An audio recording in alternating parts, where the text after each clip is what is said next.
Bapak Ibu, ya, izin saya nggak pakai kamera ya, karena di tempat saya hujan deras, khawatir sinyalnya nggak kuat kalau pakai kamera. Ya, Pak. Baik, materinya ini ya Pak Sahrir ya. Ya. Ya. Ya, baik Bapak Ibu, kita diskusi tentang konsep recovery dan supportive environment dalam perawatan.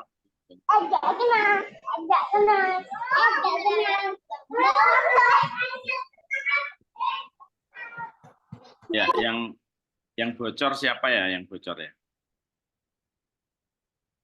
Nggak ada. Ya, baik. Bapak Ibu, jadi recovery itu secara umum merupakan proses perjalanan untuk mencapai kesembuhan. Ya, jadi dari kondisi pasien gangguan jiwa dirawat di rumah sakit, nah itu perlu dibuatkan konsep recovery-nya bagaimana, konsep kesembuhannya bagaimana. Kesembuhan itu tidak hanya dia terbebas dari gejala, ya, tidak hanya terbebas dari gejala-gejala, tetapi bagaimana pasien itu dia merubah dari tadinya yang dia tidak tahu kalau ada gejala-gejala gangguan jiwa, sehingga menjadi tahu kalau dia mengalami gangguan jiwa. Nah, setelah dia tahu mengalami gangguan jiwa, dia menjadi memahami apa kebutuhannya. Apa kebutuhannya? Kebutuhan pasien gangguan jiwa itu kan kalau dia sudah didiagnosis gangguan jiwa, dia harus menyadari bahwa dia harus hidup dengan obat. Nggak bisa itu dia hidup tanpa obat, itu nggak bisa. Pasti akan kambuh. Nah, kalau sudah kambuh, itu akan merepotkan keluarganya repot, masyarakat sekitarnya repot, kayak gitu. Nah, sehingga itu konsep recovery. Nah, bagaimana cara membuat klien dan keluarganya itu memahami sehingga mampu melaksanakan konsep recovery itu disesuaikan dengan potensi yang dimiliki oleh pasien dan keluarganya itu. Pasien misalnya dia punya asuransi BPJS atau KIS ya sekarang. Nah, itu dimotivasi klien dan keluarga ketika dia periksa rutin, misalnya 2 minggu sekali atau 1 bulan sekali, ya tetap menggunakan BPJS-nya. Menggunakan BPJS-nya karena tenaga kesehatan sendiri saja tidak bisa memastikan kapan si pasien ini akan sembuh. Ya, apalagi keluarga pasien, apalagi pasien atau keluarga pasien yang dia tidak memiliki cukup ilmu di bidang kesehatan. Ya. Terus kemudian pasien-pasien yang punya penyakit gangguan jiwa itu, kalau saya pribadi tidak menyarankan pasien untuk mencari pengobatan alternatif. Saya sendiri tidak menyarankan pengobatan alternatif ke dukun, ke orang-orang pintar, yang harus transportasinya jauh, mobilisasinya jauh. Itu saya tidak merekomendasikan karena satu, biayanya tinggi. Yang kedua, kalau di perjalanan ada sesuatu yang mengakibatkan bahaya pada pasien, pada orang lain, pada lingkungannya, pada kendaraan transportasinya, itu malah menjadi pikiran tambahan, menjadi peristiwa menambah beban berat keluarga, berat orang-orang yang mengantarkannya. Dan yang terakhir, alasannya kenapa tidak direkomendasi, secara ilmiah kan gangguan jiwa nggak bisa disembuhkan dengan pengobatan selain dengan obat-obatan. Nah, itu beberapa hal yang tidak disarankan mencari pengobatan alternatif. Nah, potensi yang dimiliki individu tadi untuk memampukan seorang pasien dan keluarganya mencapai konsep recovery itu, potensi apa yang dia miliki? Tadi misalnya BPJS. Kemudian yang kedua, apa yang dia miliki? Oh, pasien masih muda, dia masih kuat. Nah, berarti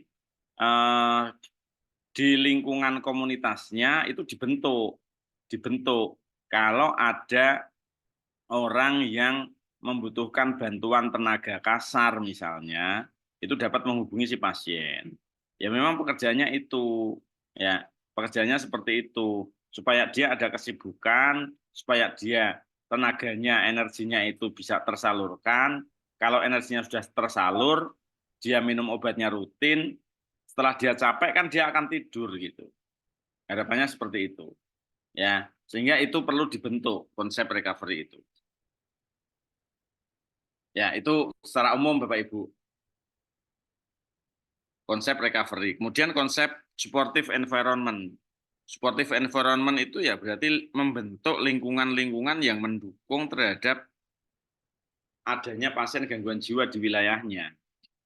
Ya, lingkungan-lingkungan yang mendukung untuk pasien gangguan jiwa itu tetap bisa hidup, bisa berinteraksi secara sosial, itu tetap dibentuk. Ya, caranya bagaimana? Nah, biasanya lingkungan yang ada pasien gangguan jiwa itu dibentuk, diaktifkan kader kesehatan jiwanya. Oh, kader kesehatan jiwanya nggak ada, Pak, belum dibentuk. Ya berarti kader kesehatan yang ada. Apakah itu kader posyandu, apakah itu kader apa namanya PKH, atau kader-kader apa yang lain yang di masyarakat itu sudah terbentuk, lah itu yang diberdayakan. Berarti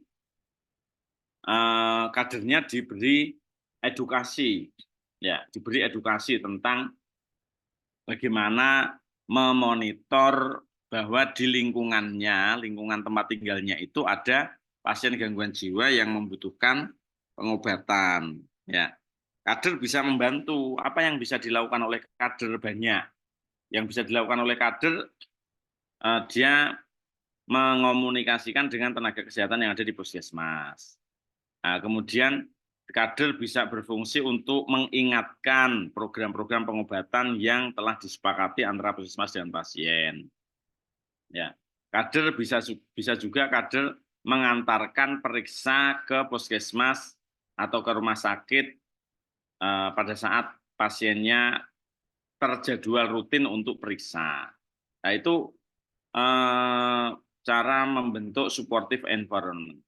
Kemudian, Bapak Ibu, di setiap lingkungan yang ada pasien gangguan jiwa, diupayakan terjadi ini zero bullying, kata-kata yang menghina, kata-kata yang mengejek, perilaku sosial masyarakat yang tidak adaptif itu diupayakan ini zero.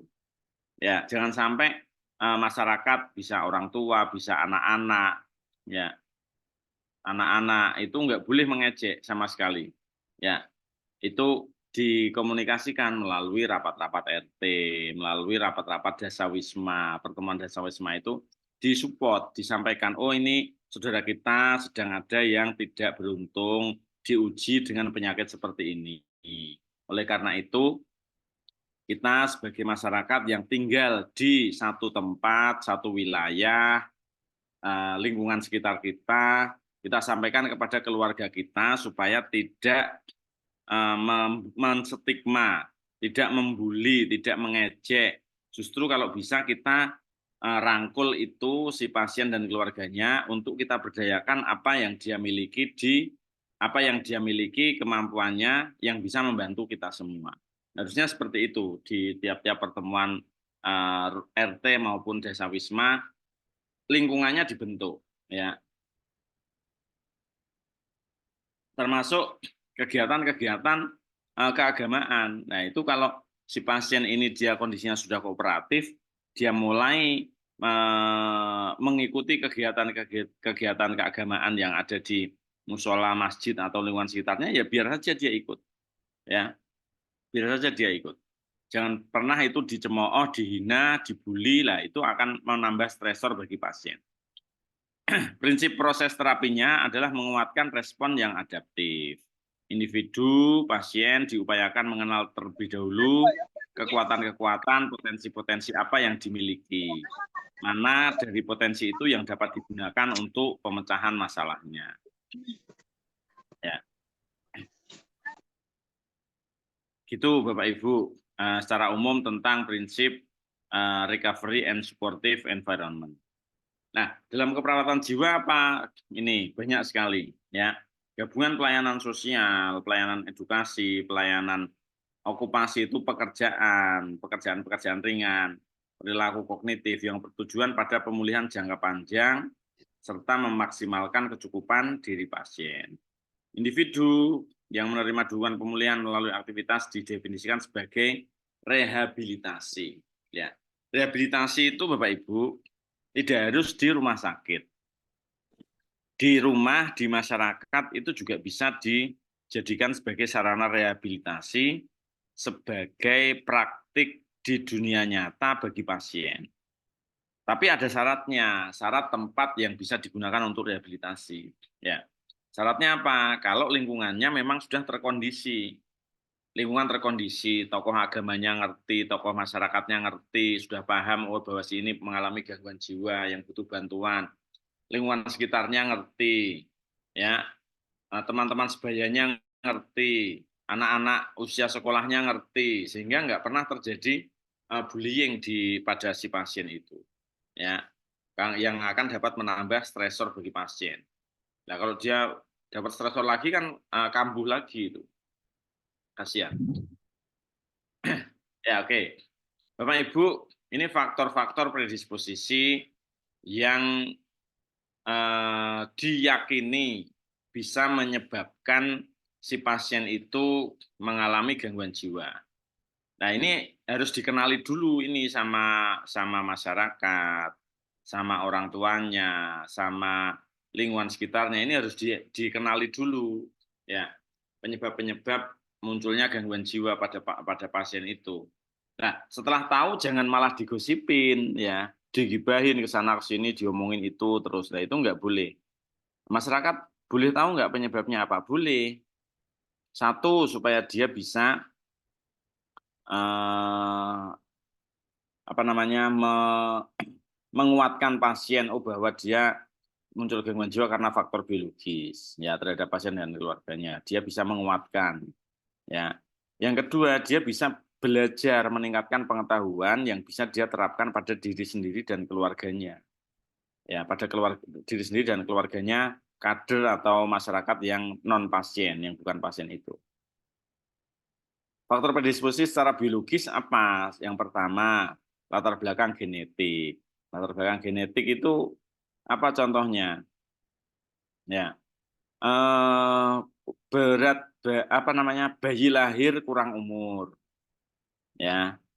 Bayi lahir BBLR, yaitu resiko, resiko. Nah, setelah masyarakat mengetahui, berarti masyarakat juga bisa mempraktekkan, oh jangan sampai anak saya atau cucu saya ketika nanti lahir jangan sampai BLR, jangan sampai prematur, apa upayanya yang bisa dilakukan. Ya, pencegahan stunting juga selama masa kehamilan itu perlu. Yang kedua, latar belakang genetik berikutnya apa? Pada saat kondisi selama ibu itu hamil, mengandung, itu jangan sampai ada stresor-stresor yang berat. Ya, jangan sampai ada stresor-stresor yang berat. Kalau dia terlanjur memiliki stresor yang berat, nah berarti itu perlu penanganan perawatan pasien hamil untuk mencegah munculnya gangguan jiwa.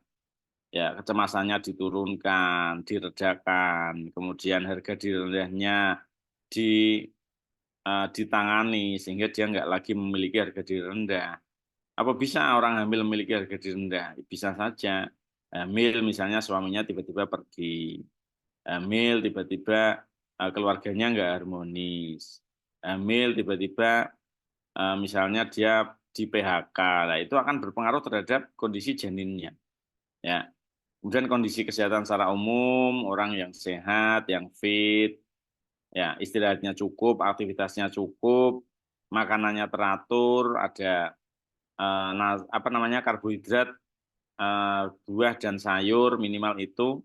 Nah, itu akan mempengaruhi faktor predisposisi munculnya gangguan jiwa. Sensitivitas biologi, misalnya ada riwayat-riwayat alergi yang dialami oleh orang tuanya, pada saat selama dia mengandung anak, lah itu bisa jadi. Paparan terhadap racun itu ini pengobatan ibu hamil dalam waktu kondisi yang lama. Misalnya ibu hamil dengan penyakit penyerta TBC, ibu hamil dengan penyakit penyerta minimnya kandungan sel darah di dalam tubuhnya, orang ibu hamil dengan anemia, ibu hamil dengan hipertensi, lah kayak gitu, itu masuk dalam paparan terhadap racun, ya. Karena obat itu ketika dikonsumsi sepanjang hari selama sekian lama, lah itu berbahaya juga itu. Ya perlu dicek itu OTPT-nya. Gitu. Nah, kemudian faktor predisposisi secara psikologis itu ada bagaimana tingkat intelijensinya. Tingkat intelijen, nah kalau mau lebih akurat ya dites intelijensi. Kalaupun tidak dites intelijensi, Bapak Ibu pasti paham mana anak yang ini oh normal, oh ini hiperaktif, oh ini disabilitas, oh ini anaknya lemah secara kognitif. Nah itu Bapak Ibu mesti memahami. Kemudian keterampilan verbal, bagaimana cara dia berucap, ya apakah runtut, apakah suaranya keras, bisa didengar, mudah dipahami. Nah, itu kemampuan keterampilan verbal. Memang ada orang pasien dewasa yang nggak bisa bicara, banyak. Ya, dia nggak mau bicara, nggak berani memulai pembicaraan. Banyak pasien-pasien yang seperti itu. Kemudian kepribadian, pengalaman masa lalu yang tidak menyenangkan, misalnya apa? Oh, pernah meninggal ayahnya, ditinggal meninggal ibunya. Nah, itu perlu dipahami oleh mahasiswa perawat yang bisa ditularkan kepada para kadernya. Baik, berikutnya faktor predisposisi secara sosial budaya itu usia. Usia berpengaruh. Usia. Sekarang ini muncul ini banyak beberapa gangguan jiwa yang dialami pada usia dini. Ya, anak usia SD sudah gangguan jiwa, anak usia SD sudah bunuh diri, ya, anak usia SMP sudah nggak pernah pulang. Nah, ini kan bahaya juga. Kemudian gender, laki-laki dan perempuan, pendidikan satu keluarga, pendidikannya beda tingkatannya, itu pun bisa menjadi sebuah permasalahan. Ya, oleh karenanya perlu dipahami oleh Bapak Ibu. Kemudian jumlah pendapatan sehari, ya selama jumlah pendapatan itu dia cukup nggak untuk kebutuhan keluarganya? Cukup nggak pendapatannya itu untuk kebutuhan keluarganya? Sehingga kalau pendapatannya seseorang itu nggak cukup untuk pemenuhan kebutuhan keluarganya, itu merangsang pasien itu muncul tambah lagi stresornya itu. Ya, oh ini pendapatannya udah nggak cukup. Ketika sampai di tanggal tertentu harus bayar angsuran, harus bayar ini itu. Yang lain misalnya nggak cukup, nggak bisa, akhirnya dia gali lubang tutup lubang, lubangnya semakin dalam. Nah, itu bisa menjadi stresor tambahan bagi pasien. Pekerjaan, status sosial, agama, dan lain-lain. Itu beberapa faktor predisposisi yang bisa dialami oleh pasien gangguan jiwa. Nah, faktor pendukung recovery-nya satu, secara kesehatan, pasien sehat secara fisik. Ya, secara fisik pasiennya sehat. Nah, itu salah satu faktor pendukung itu. Pendukung recovery, tidak cacat, tidak disabilitas. Kemudian perumahan yang kedua. Perumahan tempat tinggalnya, dia punya tempat tinggal yang jelas. Ya, punya tempat tinggal yang layak.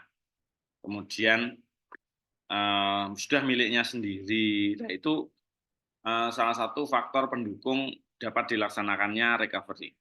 Berbeda dengan orang yang nggak punya tempat tinggalnya nggak layak. Ya, waktu hujan kehujanan, waktu panas kepanasan, nah itu berbeda itu. Ya, kalau kita punya tempat tinggal, niatnya nawaitunya ditambah lagi satu, niatnya supaya menghindari atau mencegah munculnya gangguan jiwa karena sudah punya tempat tinggal. Ya, kemudian tujuannya punya kegiatan harian yang bermakna, secara komunitas ada jejaring atau kekerabatan baik antara pasien dengan keluarga, nah itu bisa. Ini prinsip recovery. Muncul dan dari timbulnya harapan diperkuat dengan dukungan keluarga. Ya, dukungan keluarga itu keluarganya pasti ya harus mengetahui dulu. Ya, kalau keluarganya nggak mendukung lah itu kadang yang repot. Keluarganya nggak mendukung. Ada nggak keluarga yang nggak mendukung pasien gangguan jiwa? Banyak, ya, banyak. Keluarga yang nggak mendukung pasien gangguan jiwa. Udah dirawat di rumah sakit, waktunya habis masa perawatan, keluarganya ditelepon nggak datang-datang. Keluarganya seolah-olah cuek terhadap masalah gangguan jiwa yang dialami oleh anggota keluarganya. Kemudian tenaga kesehatan, ya perawat, ya temannya atau pasien yang sudah pulih itu bisa mendukung prinsip recovery bagi pasien. Dukungan untuk pulih berasal dari diri sendiri. Ya, pasiennya itu perlu dipahami pada saat selama masa perawatan, pasien perlu dipahamkan, diberi informasi, ya bahwa nggak bisa hidup terus di rumah sakit itu nggak bisa. Mau tidak mau harus kembali ke masyarakat. Nah, bagaimana supaya bisa hidup di masyarakat itu dengan produktif, sinergi dengan lingkungan tempat tinggalnya. Itu dukungannya harus muncul dari pasien sendiri. Ya, pemulihan terjadi dari berbagai jalur mendapatkan pengobatan yang tepat, dukungan keluarga, atau dia dapat pekerjaan. Pemulihan itu bersifat menyeluruh, ya, baik secara fisik, baik secara jiwa maupun secara sosial. Secara fisik kalau ada penyakit fisiknya ya diobati dulu. Jiwanya diobati. Secara sosial, lingkungan sosialnya dipersiapkan. Ya, lingkungan sosialnya dipersiapkan. Kemudian pemulihan perlu dukungan dari keluarga, teman atau masyarakat. Pemulihan didukung oleh jaringan pertemanan kekerabatan, pemulihan berbasis kebudayaan dan kepercayaan yang ada di masyarakat. Pemulihan gangguan jiwa itu didukung untuk memecahkan masalah gangguan jiwa yang menjadi stresor. Ya, pemecahannya apa ini? Oh, si ini di PHK misalnya, si ini putus sekolah, si ini cerai dengan suami dengan pasangannya. Nah, itu bagaimana pemecahan masalahnya? Nah, itu perlu dibantu dipikirkan oleh temannya, oleh tenaga kesehatan, ya oleh orang-orang yang dipercayai.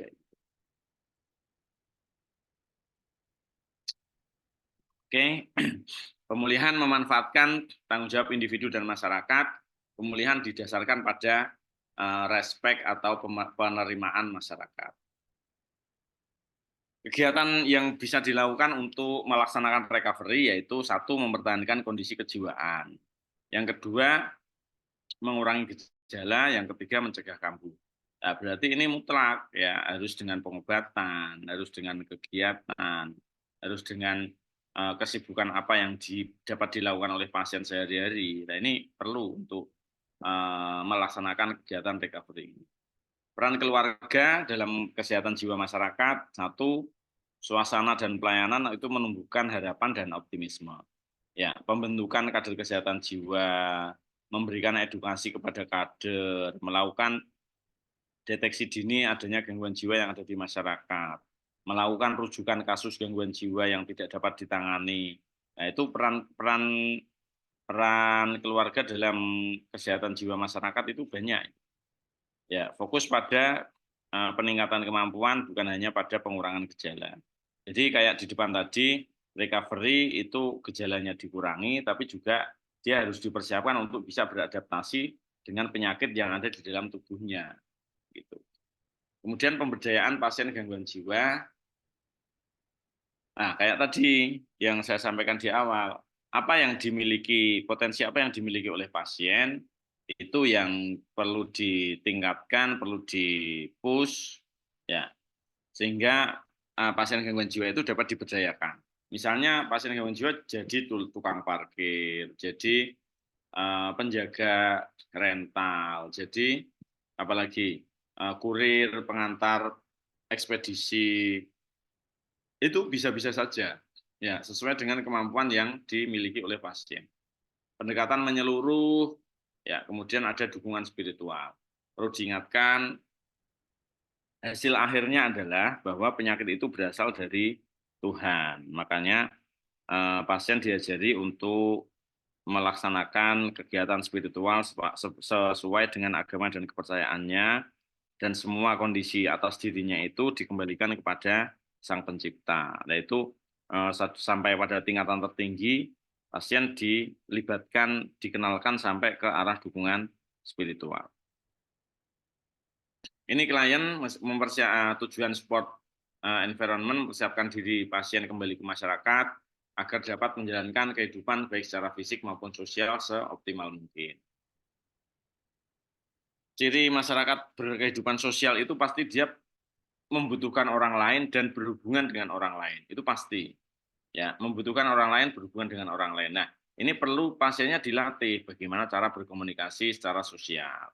Bagaimana caranya dia dilatih untuk belanja, dilatih untuk berinteraksi dengan orang lain yang baru dikenal. Nah, itu pasiennya dilatih. Ya, pasiennya dilatih. Ini ada banyak sekali jenis-jenis kegiatan yang mendukung supportive environment. Ya, ada plan terapi, ada literatur biblioterapi, ada terapi rekreasi. Ya, rekreasi itu kan banyak ya, banyak yang bisa dilaksanakan. Jalan-jalan pagi bersama itu juga rekreasi. Berkunjung ke spot-spot view terbaik itu juga rekreasi. Ya, ketemu dengan saudara-saudaranya itu juga rekreasi. Banyak sekali yang bisa dilaksanakan. Pet terapi, kemudian terapi kreasi seni, menari, musik, terapi menggambar, lah itu dapat dilaksanakan, dapat dilatih kepada pasien pasien yang mengalami gangguan jiwa.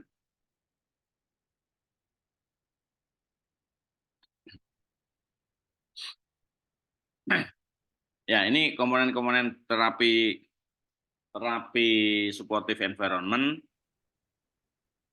Ya, secara fisik terkait dengan desain dan renovasi. Misalnya kondisi kondisi rumahnya, kondisi tubuhnya itu bagaimana, apakah memungkinkan jika dilaksanakan terapi-terapi tertentu. Nah, itu perlu dilakukan pengajian, kesiapan fisik pasien. Kesiapan intelektual, ya, intelektual, ya, bagaimana dia mengenali warna, mengenali ada cahaya, mengenali suara, ya, berada di lingkungan suhu yang panas, dingin, ya, itu perlu dicek kemampuannya. Oh, ini sekarang kita di mana? Sekarang hari apa? Sekarang siang atau malam? Ya, kayak gitu. Kemudian secara sosial bagaimana peran pasien, pola komunikasi, ya. Kemudian perbandingan jumlah antara tenaga kesehatan dengan pasiennya, itu perlu disiapkan. Nah, kemudian secara emosional pasien, bagaimana membuat pasien itu gembira. Ya, oh lingkungannya dibentuk, ya lingkungannya tidak ada tadi, tidak ada yang mengejek, lingkungannya melibatkan dia, tidak memandang dia sebagai seorang pasien, tapi memandang sebagai salah satu komponen masyarakat. Nah itu menjadi catatan pertimbangan bagi perawat ketika akan melaksanakan terapi supportive environment. Secara spiritual, apa yang perlu disiapkan? Jarak rumah dengan tempat ibadah bisa terjangkau atau enggak? Apakah dia bisa membaca Latin atau membaca Arab bagi yang Islam? Nah itu dicek kemampuannya pasien. Nah ini banyak sekali model-model health recovery model, mental health recovery model in psychiatric nursing. Beberapa model-model pelaksanaan asuhan keperawatan yang diambil dari beberapa tokoh ya, beberapa pakar. Ya, ada Dorothy Johnson dengan behavioral sistem perilaku, ya, sistem perilaku. Misalnya, oh ini saya minta tolong dibawakan ini atau diantarkan ini ke tempatnya si X kayak gitu. Nanti setelah selesai, kamu saya kasih upah, ya. Oh ini kamu kalau selama 3 bulan kamu bisa kontrol secara rutin, nanti di bulan ketiga saya kasih hadiah. Nah itu merubah perilaku. Kemudian Betty Newman sistem model, ya bagaimana membangun hubungan antara perawat dengan pasien untuk berespon terhadap stres yang dialami oleh pasien. Kemudian tokoh berikutnya OREM itu tentang bagaimana mengembangkan kemampuan perawatan diri yang dimiliki oleh pasien. Apakah pasien bisa mandi sendiri, makan sendiri, dandan sendiri, ya, merawat diri sendiri. Nah, itu apakah pasien bisa apa enggak? Kemudian Peplau tentang hubungan interpersonal, kemudian King tentang pencapaian tujuan, serta Jane Watson tentang pelaksanaan transpersonal caring. Ya. Ini manfaat dan perannya perawat dalam pemberian terapi itu perannya bervariasi ya, sesuai dengan hasil pengajian yang ditemukan pada pasien, pada keluarga, pada komunitasnya. Nah, perawat bisa mengambil peran di situ. Apakah mau memberikan edukasi, apakah mau melatih para kader, apakah mau melakukan kunjungan rumah kepada pasien. Nah, itu tergantung apa yang ditemukan. Prinsipnya, terapi yang dirancang itu harus bermanfaat bagi pasien. Harus aman bagi pasien. Ya, biayanya hemat, bisa terjangkau, mudah dilaksanakan. Ya, jangan muluk-muluk, tapi yang mudah dilaksanakan. Ya, kemudian kalau memang bisa terapi komplementer, silahkan bisa dilakukan. Terapi komplementer kan itu juga banyak sekarang. Ya, ini kita sebagai perawat itu termasuk dalam komponen atau profesi yang ideal dalam memberikan perawatan dengan menggabungkan banyak sekali terapi komplementer. Nah, mungkin ada pasiennya bisa dibekam, bisa di akupuntur, bisa di yang lain-lain. Nah, itu kalau memang perawatnya bisa, silahkan, tidak masalah. Ya. Terapi berikutnya adalah ECT, ya, terapi kejang listrik. Ya, kemudian terapi berikutnya adalah logoterapi, bagaimana mengedukasi pasien, mengedukasi keluarga supaya di balik adanya kondisi pasien yang seperti ini, itu tetap ada berkah, ada makna yang bisa didapatkan. Oh, mungkin adanya pasien seperti ini, keluarganya jadi lebih dekat dengan pasien. Keluarganya bisa menjadi lebih sayang terhadap pasien, lebih sering bersama dengan pasien. Nah, itu beberapa manfaat yang bisa digali dari pelaksanaan logoterapi. Terapi psikofarmakologi ini wajib ya dilaksanakan oleh pasien secara rutin, jangan sampai putus obat. Karena secara fisiologis pasien itu udah nggak bisa ngontrol hormon-hormon di dalam tubuhnya sendiri tanpa obat. Makanya harus ada bantuan obat dari luar untuk menstabilkan kondisi-kondisi hormon yang ada di dalam tubuh pasien.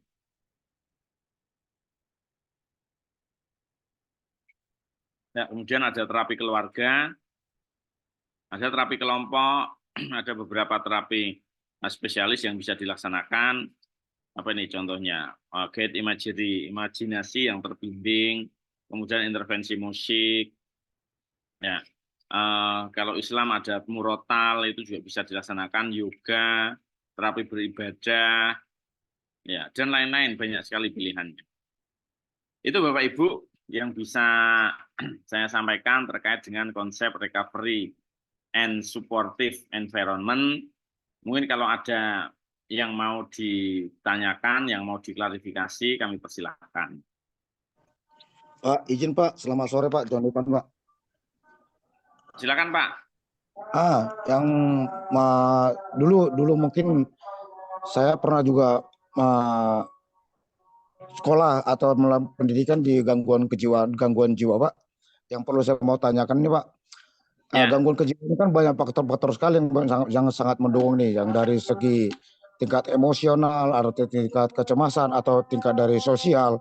Ini gimana Pak? Apakah sumber sumber daya manusianya disamakan atau bagaimana Pak? Yang kedua, ada salah satu contoh Pak yang pernah saya ikuti, pengobatan itu juga ada dari bagian dalam gangguan kejiwaan itu sendiri, atau salah satu orang yang terkena gangguan jiwa bisa mengobati teman-temannya yang sedang dalam pengobatan. Itu bisa mempengaruhi lagi atau gimana lagi Pak? Makasih Pak. Ya, oke. Baik, Pak John Ivan. Pengobatan kepada pasien gangguan jiwa ya disesuaikan dengan kondisi pasien. Disesuaikan dengan tanda-tanda yang muncul pada pasien. Apakah pasien itu masuk dalam kategori gangguan mental emosional tingkat ringan, atau gangguan emosional tingkat sedang, atau sudah gangguan jiwa tingkat berat. Nah, itu nanti intervensi terapinya disesuaikan. Nah, sumber dayanya bagaimana? Sumber dayanya kalau sudah ada spesialis, pakai spesialis. Kalau belum ada spesialis, para perawat generalis itu kita sudah punya ilmu bagaimana untuk menangani pasien harga diri rendah situasional. Bagaimana cara menangani pasien dengan kecemasan. Bagaimana cara menangani pasien dengan RPK. Para perawat itu sudah punya ilmunya masing-masing, tinggal itu dimaksimalkan, pasiennya dikelola sesuai dengan tanda gejalanya yang muncul pada pasien. Itu Pak, jadi memang bervariasi sesuai dengan kondisi hasil pengkajian yang kita temukan.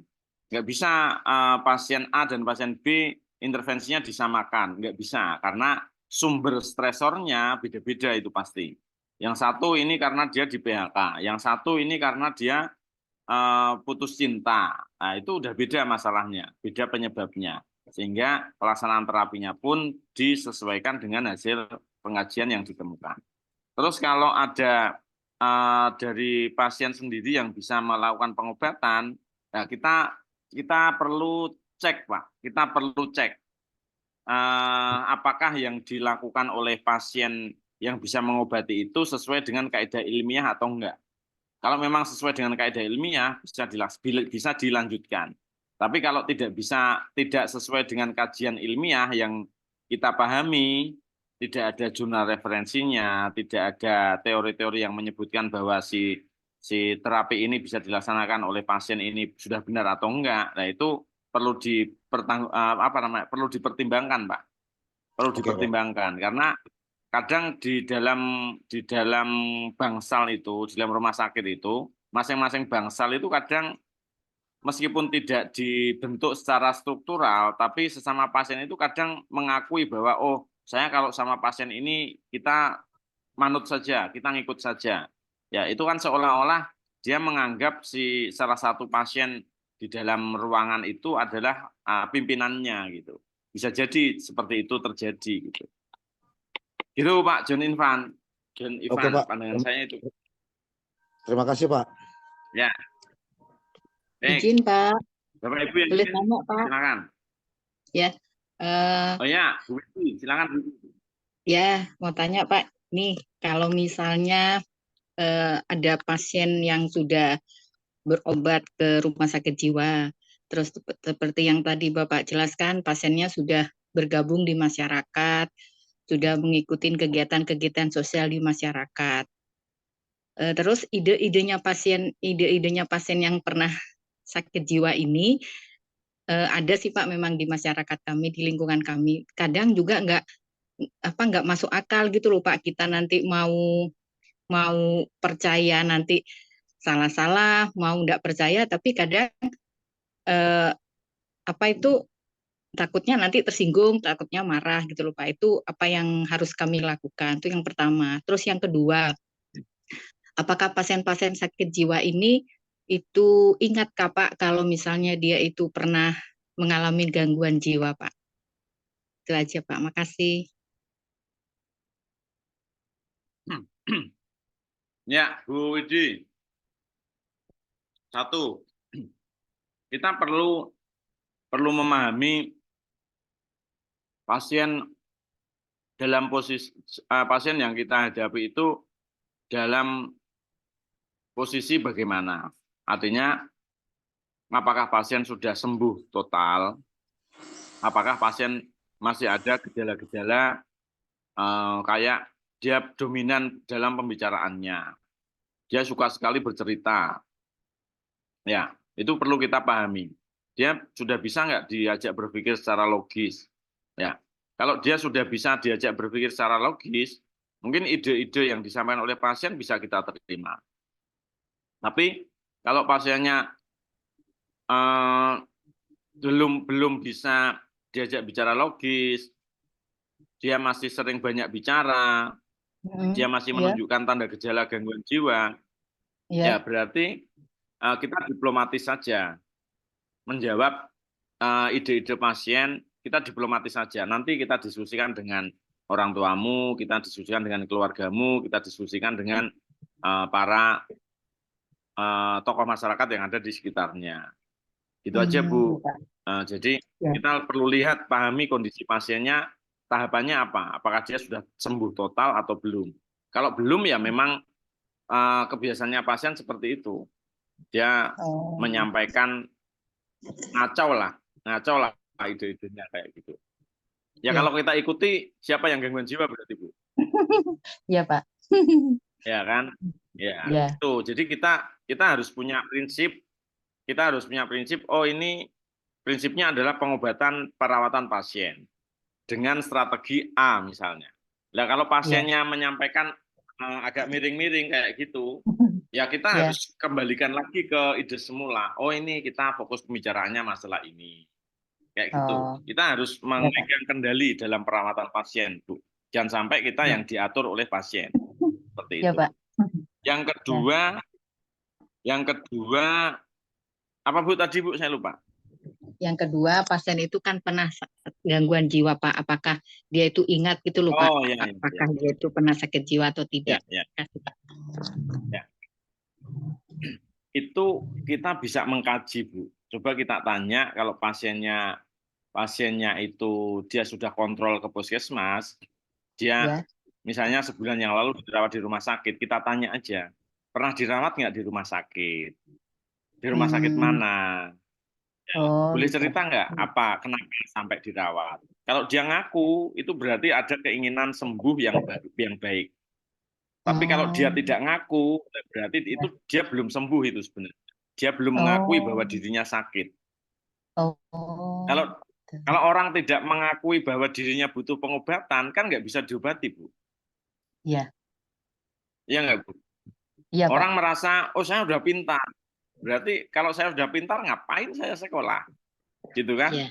Iya, Pak. Tapi karena saya merasa saya belum pintar, saya belum cukup ilmu, makanya saya sekolah lagi, gitu. Iya. Itu, Bu. Ya, Pak.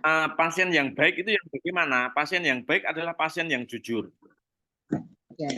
Pasien yang baik adalah pasien yang jujur. Dia mengakui, oh iya Pak, saya pernah sakit, minta tolong ya Pak, saya dikawal, dibantu, diberikan obat yang terbaik. Nah, itu malah pasiennya bagus itu.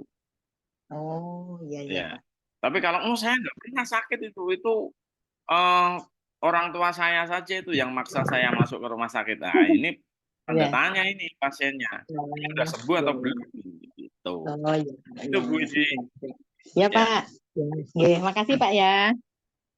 Oke. Sama Pak Eduardo Pinto, silakan Pak. Pak Eduardo mau bertanya, silakan.